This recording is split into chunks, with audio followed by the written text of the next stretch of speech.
मागील भागात रीना आणि हिमांशू जेजुरीवरून पणजीला जायला निघाले. पणजीला पोहोचल्यावर ते बाबांनी बुक केलेल्या हॉटेलच्या रूम मध्ये येतात. रूम मध्ये काही वेळ आराम आणि रोमांस करून ते बीचवर जातात. बीचवर एकमेकांसोबत सुखाच्या क्षणांचा आनंद घेत असतात.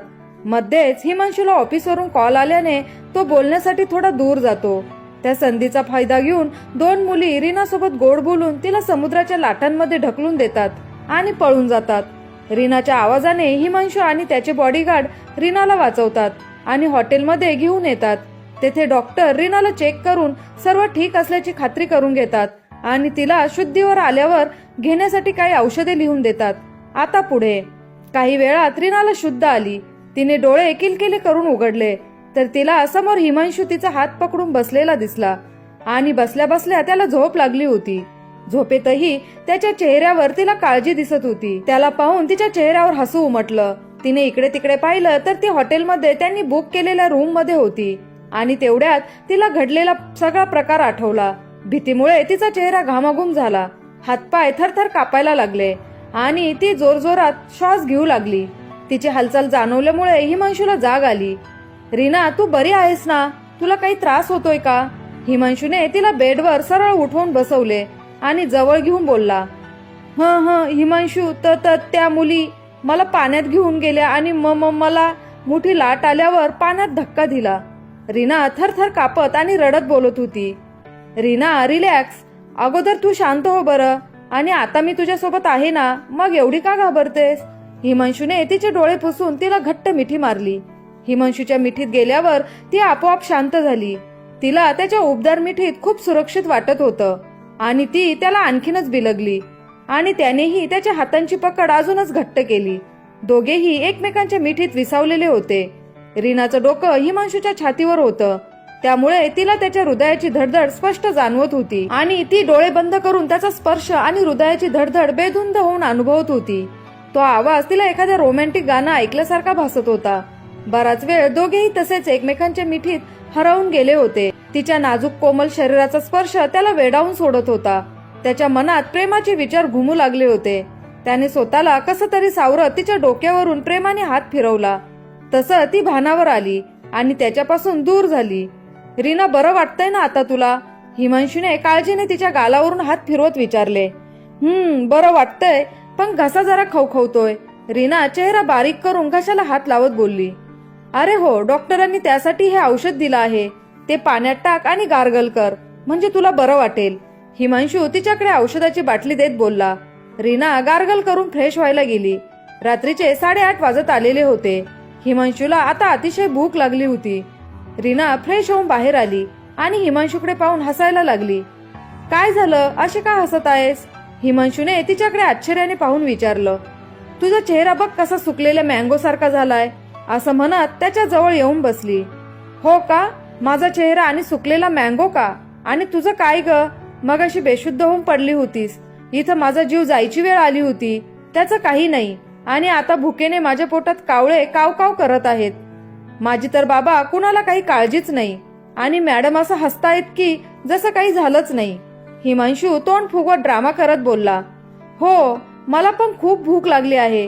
रीना पोटाला हात लावत तोंड बारीक करत बोलली. चल, अगोदर डिनर करून येऊ, हिमांशू बोलला. ते दोघे तयार होऊन डिनर करण्यासाठी गेले. हिमांशूने जेवणाची ऑर्डर दिली. रीना मात्र कावरी बावरी होऊन इकडे तिकडे पाहत होती. रीना, काय झालं? कोणाला शोधतेस? हिमांशूने प्रश्नार्थक नजरेने तिच्याकडे पाहून विचारले आणि तिचा हात हातात घेतला. हिमांशू, आपण उद्या माघारी जाऊया का? बस झालं फिरायचं. आपण नंतर कधीतरी परत येऊ, पण आता मला घरी जावंसं वाटतंय. प्लीज जाऊया ना आपण उद्या. रीना चेहरा बारीक करत बोलली.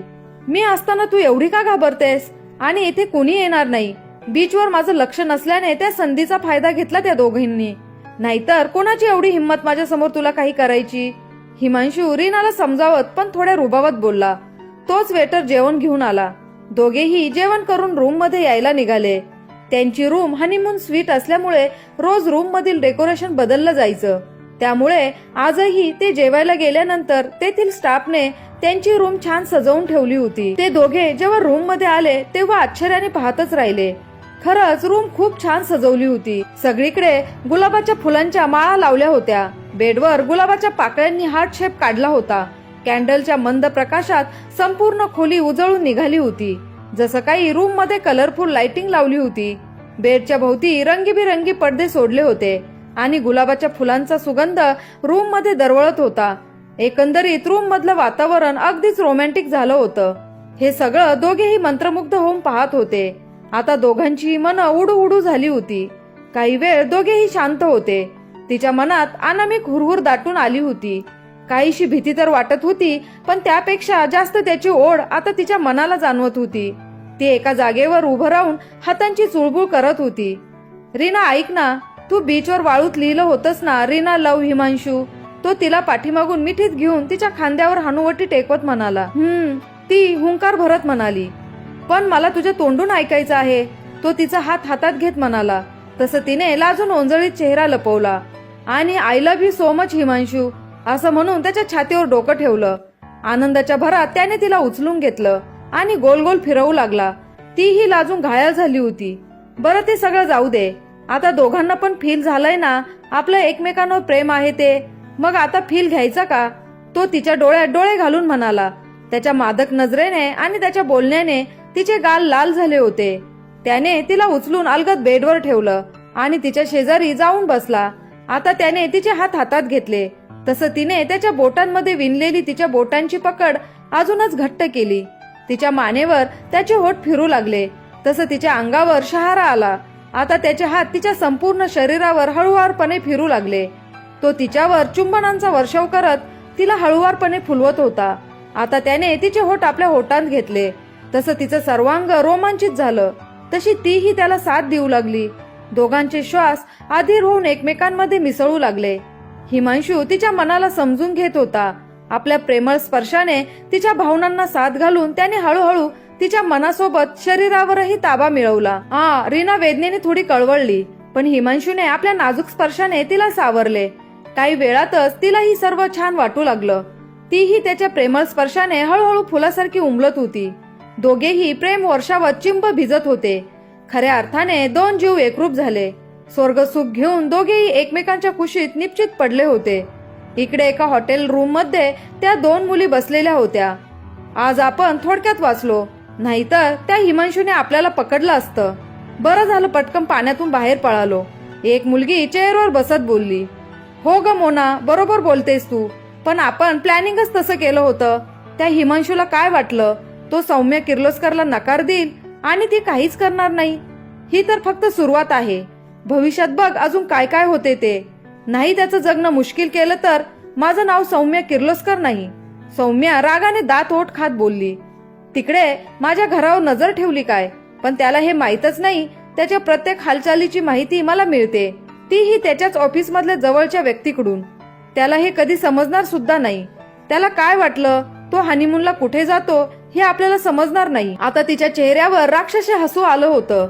पण त्याला हे कदापि समजता कामा नये की त्याच्या बायकोवर सौम्य किर्लोस्कर आणि तिच्या मैत्रिणीने हल्ला केला ते. मोना काळजीने आणि घाबरत बोलली. अगं नको घाबरू. त्याला समजलं तरी तो सिद्ध नाही करू शकणार, कारण त्याच्याकडे काहीच पुरावा नाही.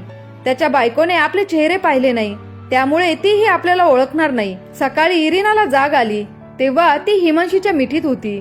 तिने हिमांशूकडे पाहिले तर झोपेतही त्याच्या चेहऱ्यावर हसू आणि समाधान दिसत होतं.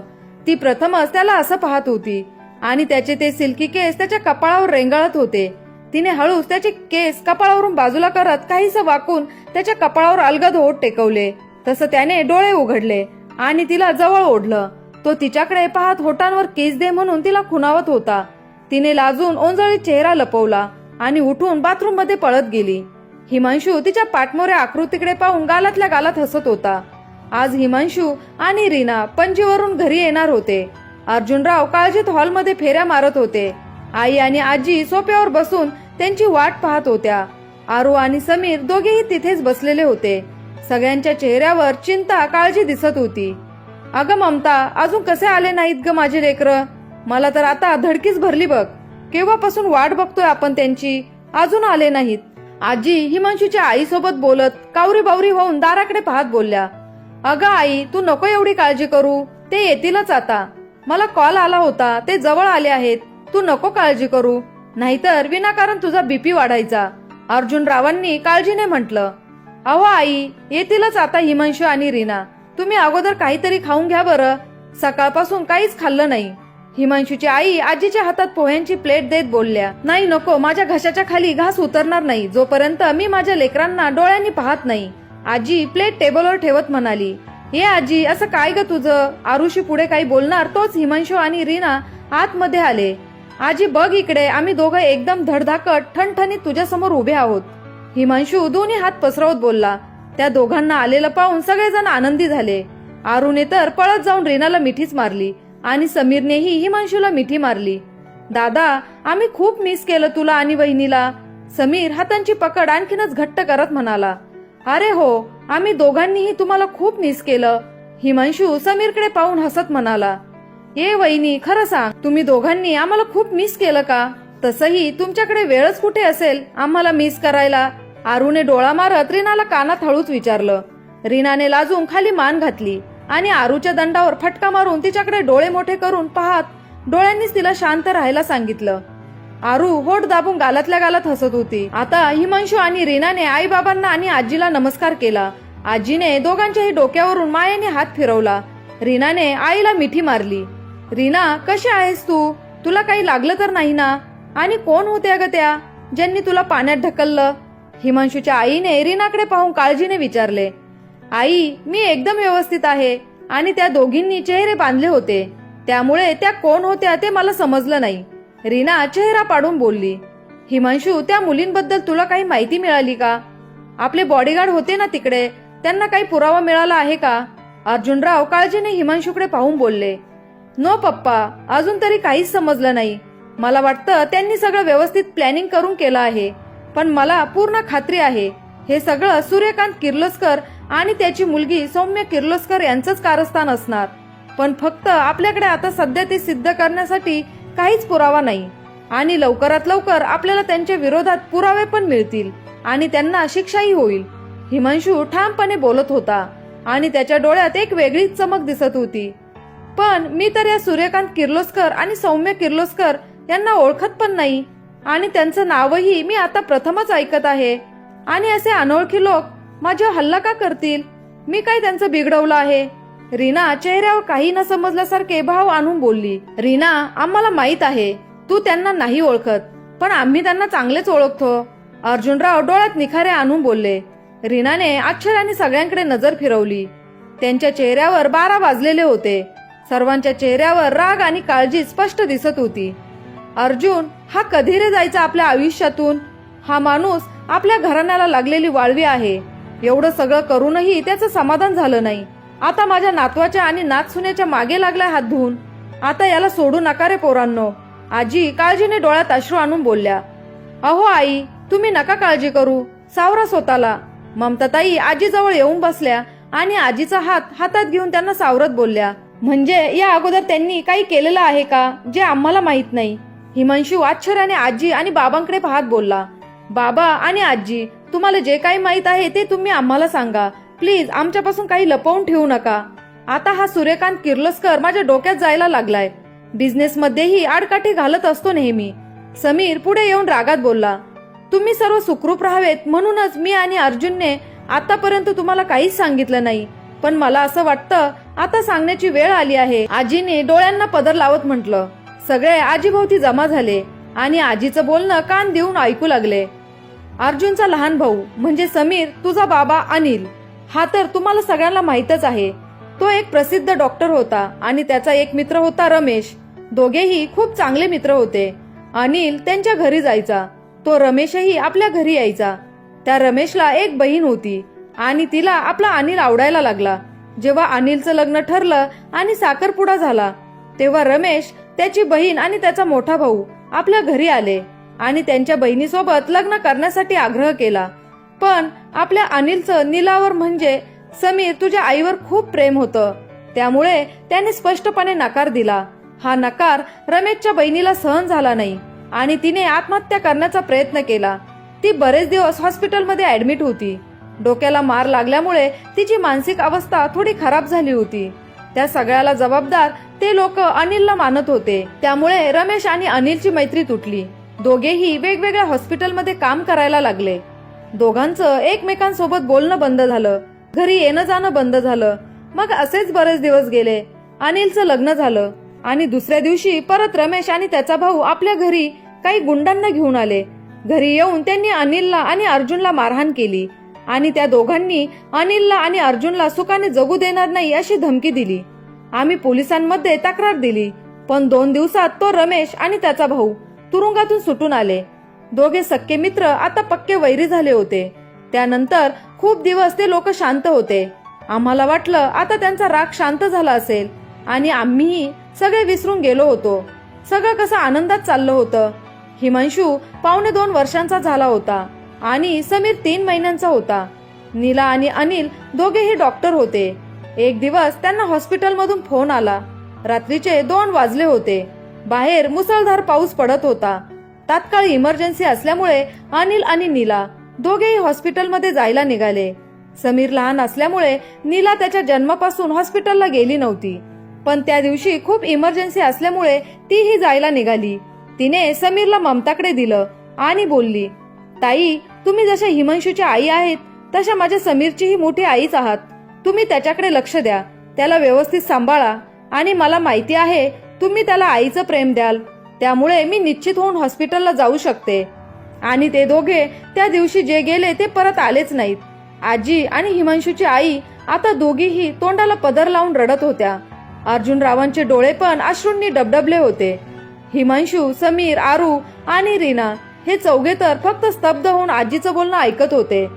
आता आजीच्या तोंडून शब्द फुटत नव्हते आणि आजी फक्त हुंदके देऊन रडत होती. मग अर्जुनराव बोलायला लागले, जेव्हा ऍक्सिडेंट झाल्याची बातमी आम्हाला समजली, आम्ही जेव्हा तेथे पोहोचलो तोपर्यंत ते दोघेही आपल्याला सोडून गेले होते. त्यांना एका मोठ्या ट्रकने उडवलं होतं. गाडीचा तर जाग्यावरच चुरा झाला होता. मी त्या ट्रक चालकावर पोलिसांमध्ये तक्रार केली. पोलिसांनी त्याला शोधून काढलं. तो त्या रमेश आणि त्याच्या भावाचा माणूस होता. रमेशने आणि त्याच्या भावाने त्या ड्रायव्हरच्या कुटुंबाला पैसे देऊन त्यांची जबाबदारी घेतली आणि त्या ड्रायव्हरला गुन्हा स्वतःच्या नावावर घ्यायला सांगितला. पुराव्याअभावी त्यांना शिक्षा झाली नाही आणि ते निर्दोष सुटले. एवढं करूनही ते थांबले नाहीत. पुन्हा 1-1.5 महिन्यांनी घरी आले. त्या दिवशी घरात फक्त आई होती. समीर आजारी असल्यामुळे मी आणि ममता त्याला घेऊन हॉस्पिटलला गेलो होतो. त्या दोघांनी आईला धमकी दिली, तुझा दुसरा मुलगा जर तुला सुखरूप हवा असेल तर आता हे प्रकरण इथेच संपव, नाहीतर तुझा दुसरा मुलगाही जिवंत राहणार नाही. त्यामुळे आई खूप घाबरली. हा विषय परत कधीच काढायचा नाही असं तिने ममताला आणि मला ताकीद दिली. त्यामुळे आतापर्यंत आम्ही तुम्हाला हे काहीच सांगितलं नाही. अर्जुनराव भाऊक होऊन बोलले, पण पप्पा, या रमेशचा आणि सूर्यकांत किर्लोस्करचा काय संबंध आहे हे तुम्ही आम्हाला सांगितलं नाही. हिमांशू विचार करत बोलला, त्या रमेशचं पूर्ण नाव रमेश किर्लोस्कर. हा सूर्यकांत किर्लोस्करचा लहान भाऊ आहे आणि हा सूर्यकांत किर्लोस्कर म्हणजे एक प्रकारचा सुशिक्षित गुंड मवालीच आहे. नाही ते काळे धंदे करत असतो, पण त्याच्या विरोधात कोणताही पुरावा सापडत नाही. अर्जुनराव रागात बोलले. समीर मात्र स्तब्ध उभा होता आणि त्याच्या डोळ्यातून घळाघळा अश्रू वाहू लागले. त्याला तसं रडताना पाहून ममता ताईंनी येऊन त्याला मिठी मारली आणि तो त्यांच्या गळ्यात पडून रडू लागला. त्या दोघांना रडताना पाहून हिमांशूने जवळ येऊन त्यांना मिठी मारली आणि तिघेही रडू लागले. आरू आणि रीनानेही एकमेकींना मिठी मारली. ममता ताई समीरच्या डोक्यावरून प्रेमाने हात फिरवत होत्या. तू माझं सगळ्यात शहाणं बाळ आहेस आणि असं रडतोय का? त्या त्याचे डोळे पुसत म्हणाल्या. समीर स्वतःला सावरतो आणि डोळे पुसतो. सूर्यकांत किर्लोस्करला आणि त्याच्या मुलीला असं अडकवायचं की त्या आयुष्यभर जेलच्या काळ कोठडीत राहिले पाहिजेत. हिमांशू विचार करून बोलला. समीरच्या डोळ्यात आता क्रोध दिसत होता आणि त्याचे डोळे लाल झाले होते. त्याचं बोलणं ऐकून त्याने हिमांशूला मिठी मारली.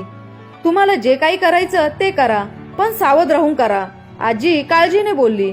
दोघांनीही होकारार्थी मान हलवली आणि हसले. आणि आता त्याच्या मुलीला हिमांशूने नकार दिलाय, त्यामुळे त्यांनी रीनाला मारण्याचा प्रयत्न केला असेल. हिमांशूची आई काहीतरी विचार करून बोलली. हो, बरोबर बोलते तू ममता, अर्जुनराव बोलले. आता सर्वांनी नाश्ता केला आणि सगळे आपापल्या रूम मध्ये निघून गेले. रीना रूम मध्ये आली. ती खूप अस्वस्थ होती आणि रूम मध्ये फेऱ्या मारत होती. हिमांशू फ्रेश होऊन बाहेर आला, पण त्याच्याकडे रीनाचं लक्षच नव्हतं. हिमांशू तिच्या जवळ आला. त्याने त्याच्या ओल्या केसांचं पाणी तिच्या चेहऱ्यावर उडवलं. तसं ती दचकून भानावर आली. हिमांशू, काय हे? रीना चेहऱ्यावरचे पाणी पुसत बोलली. अगं, तू कुठे हरवलीस? मी कधीपासून तुझ्या समोर येऊन उभा आहे, तरी तुझं माझ्याकडे लक्ष नाही. हिमांशू तिच्याकडे पाहत बोलला. ते खाली मगाशी आजीने आणि बाबांनी जे काही सांगितलं त्याचा विचार करत होते. सूर्यकांत किर्लोस्कर खूपच भयानक माणूस दिसतोय. मला तर आता भीतीच वाटायला लागली. रीना हिमांशूकडे पाहून बोलली. तू नको टेन्शन घेऊस. आता त्यांची उलटी गिनती सुरू झाली आहे. एवढे दिवस खूप माच केला, आता तर तो उतरवायची वेळ आली आहे. हिमांशू चेहऱ्यावर प्रतिशोधाचा भाव आणून बोलला आणि गालातल्या गालात हसला. हिमांशू, ती सौम्य तुम्हाला कुठे भेटली आणि तुम्ही कधी तिला नकार दिला? मला यातलं कसे काहीच माहित नाही. तुम्ही का मला काही सांगितलं नाही? रीना जरा रागात बोलली. तिचं बोलणं ऐकून हिमांशूला हसू आलं आणि तो गालातल्या गालात हसू लागला. ओ हो, जेलसी, हिमांशू मनोमन बोलला. त्याला हसताना पाहून रीना आणखीनच चिडली. ती माझी कॉलेजची मैत्रीण आहे, हिमांशू रीनाला चिडवण्यासाठी बोलला.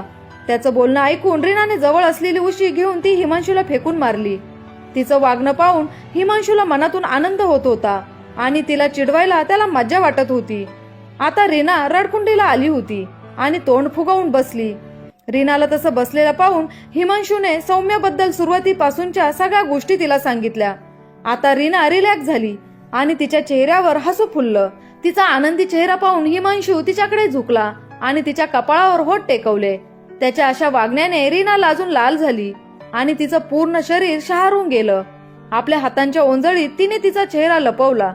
हिमांशूने तिचे दोन्ही हात बाजूला केले आणि तिच्याकडे प्रेमाने पाहू लागला. त्याच्या अशा पाहण्याने तिच्या शरीरातून एक उष्ण प्रवाह वाहू लागला. रीनाने त्याच्याकडे डोळे वर करून पाहिले तर तो होटांवर किस दे म्हणून तिला इशारा करत होता. आता तर तिच्या पोटात फुलपाखरे उडू लागली. ती त्याला धक्का देऊन उठून उभी राहणार तोच हिमांशूने तिचा हात पकडून तिला स्वतःजवळ ओढले आणि ती सरळ हिमांशूच्या मांडीवर येऊन पडली. कुठे निघालं माझं फुलपाखरू? हिमांशू रीनाला आणखीन जवळ ओढत बोलला. रीना त्याच्या मिठीतून सुटण्याचा नाजूकसा प्रयत्न करू लागली, पण त्याने मिठी आणखीनच घट्ट केली. हिमांशू, सोडा ना, मला खूप कामं आहेत. तुम्ही कधीही सुरू होता. ही काही रोमांस करण्याची वेळ आहे का? रीना त्याच्या छातीवर चेहरा लपवत बोलली. अच्छा, मग कधी करायचा असतो रोमांस, राणी साहेब? हिमांशू खट्याळपणे हसत बोलला आणि त्याचा एक हात तिच्या गालावरून होटांवर फिरू लागला. तिच्या पूर्ण शरीरावर शहारा आला आणि तिने अंग चोरून घेतले. हिमांशू फक्त तिच्याकडे पाहून हसू लागला आणि आता न राहून त्याने तिच्या होटांवर ताबा मिळवला. तो तिच्या पाठीवरून हात फिरवू लागला. जेव्हा दोघांनाही श्वास घेणं मुश्किल झालं तेव्हा दोघांनीही एकमेकांपासून आपले होठ विलग केले. आता तिचे गुलाबी होठ आणखीनच लाल चटक झाले होते. हिमांशू तिच्या हालचालींचं बारीक निरीक्षण करून हसू लागला. तुम्ही असे काय हसताय? बघा माझे होठ किती लाल झाले ते. आता मी बाहेर कशी जाऊ? ती आरशात पाहत बोलली. त्याला काय झालं? जा की अशीच, हिमांशू तिला चिडवत बोलला. आणि कोणी विचारलं तर तुझ्या होटांना काय झालं मग काय सांगू? रीना हिमांशूकडे डोळे विस्फारून पाहत बोलली. मग सांग की कशाने लाल झाले ते? हिमांशूने तिला डोळा मारत म्हटलं. तेवढ्यात हिमांशूचा मोबाईल वाजला. हिमांशू मोबाईलवर काहीतरी बोलला. आता त्याच्या चेहऱ्यावर एक वेगळीच चमक दिसत होती. या कथेचा उर्वरित भाग तुम्हाला पुढच्या व्हिडिओमध्ये ऐकायला मिळेल. तर मित्रांनो, तुम्हाला आमची आजची कथा कशी वाटली? मला आशा आहे की ती तुम्हाला आवडली असेल. अशाच नवनवीन कथा ऐकण्यासाठी चॅनलला सबस्क्राईब करा. आजची कथा आवडली असेल तर लाईक, कमेंट आणि शेअर करायला विसरू नका. धन्यवाद.